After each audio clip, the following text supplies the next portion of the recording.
সকলকে একসাথে নিয়োগের দাবি নিয়ে সোমবার এলিমেন্টারি এডুকেশনের আধিকারিকের সাথে মিলিত হন, কিন্তু আধিকারিকের কাছ থেকে সঠিক উত্তর না পেয়ে মুখ্যমন্ত্রীর বাড়ির দিকে অগ্রসর হলে পুলিশ তাদের গতিরোধ করে। এই ঘটনায় এদিন শহরে কিছুটা উত্তেজনা ছড়ায়। শিক্ষক নিয়োগের বিষয়ে সরকারের এক রকমের সিদ্ধান্তে চরম অনিশ্চয়তার মধ্যে দিন কাটাচ্ছেন টেট উত্তীর্ণরা। অবিলম্বে নিয়োগের দাবিতে সম্প্রতি তারা বুনিয়াদী শিক্ষা দপ্তরের আধিকারিকের সাথে মিলিত হন। এর 6 দিনের মাথায় সোমবার পুনরায় তারা একত্রে নিয়োগপত্র প্রদানের দাবিতে শিক্ষা দপ্তর ঘেরাও করেন।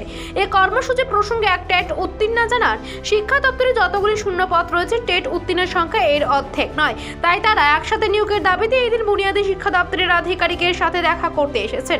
তাদের পক্ষ থেকে 4 জনের এক প্রতিনিধি দল বুনিয়াদী শিক্ষা দপ্তরের আধিকারিকের সাথে দেখা করতে গেছেন বলে জানান তিনি।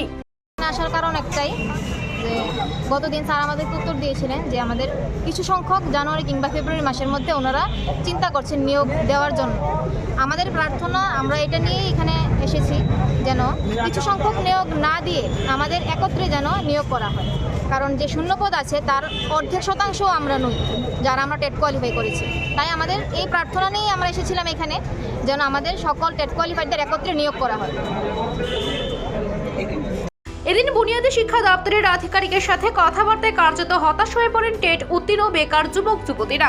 তারা সেখান থেকে শিক্ষামন্ত্রী তথা মুখ্যমন্ত্রীর বাসভবনে গিয়ে মুখ্যমন্ত্রীর সাথে দেখা করার সিদ্ধান্ত গ্রহণ করেন।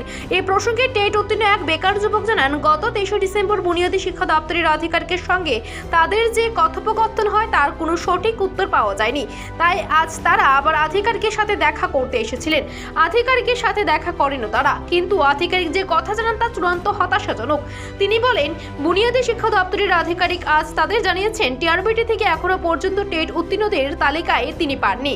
এইভাবে আধিকারিক একের পর একদিন এক এক রকম উত্তর তাদের নিরাশ করছে। তাই সংশ্লিষ্ট বিষয়ে প্রকৃত তথ্য জানতে তারা এখান থেকে শিক্ষা দপ্তরের দায়িত্বপ্রাপ্ত রাজ্যের মুখ্যমন্ত্রী অধ্যাপক ডক্টর মানিক সাহার বাসভবনের দিকে এগিয়ে যাওয়ার সিদ্ধান্ত নিয়েছেন।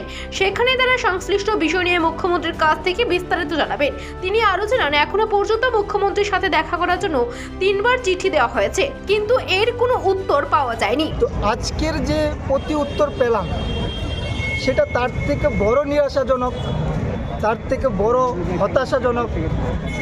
এই কারণে আমরা এখন নিরাশা হয়ে চিন্তাধারা করছি যে এই প্রসেসটুকে দ্রুত করার জন্য এবং সকলের স্বার্থে, যাতে যারা ওভারেজ রয়েছে আর কিছুদিন বাদে ওভারেজ হয়ে যাবেন তাদের সকলের কথা মাথায় চিন্তা করে একসাথে যাতে নিয়োগ হয়, সেই প্রক্রিয়াটাকে দ্রুত করার জন্য আমরা মাননীয় শিক্ষামন্ত্রী প্রফেসর ডক্টর মানিক সাহেব বাসভবনের সামনে আমরা যাচ্ছি, মিলিত হচ্ছি, বা দেখা যাক উনি আমাদেরকে সেই সময়টুকু দেবেন কিনা।